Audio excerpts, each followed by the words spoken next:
点半的闹钟比梦想还准时，眼睛还没睁开，现实已经开始。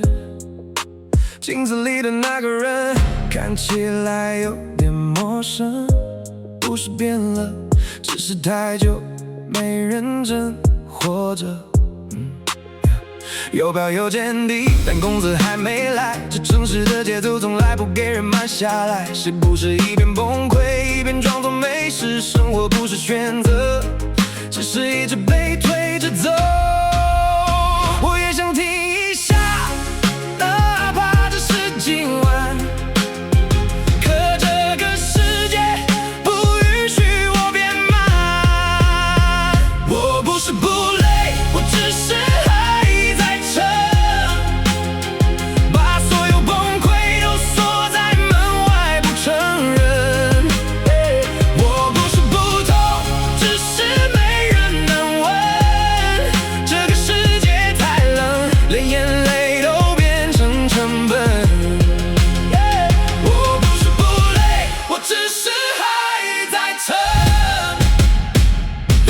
月底的账单比未来更清楚，想存一点钱，却总有意外插入。朋友说要见面，我说改天再说，不是不想消失，连力气都不多。一句再努力就能解释一切，好像所有失败都只是我不够拼命。我开始习惯什么都往下吞，连最初的那个我都被现实删掉了部分。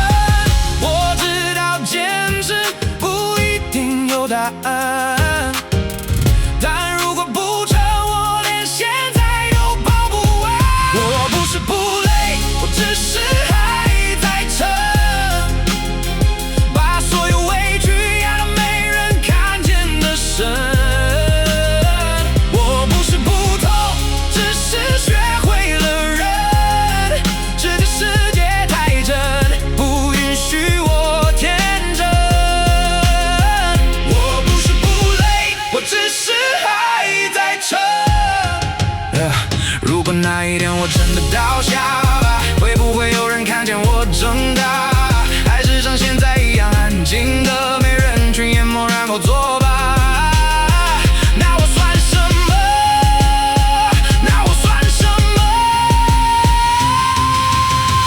我真的很累，但我还在撑，连崩溃的资格都要排队等。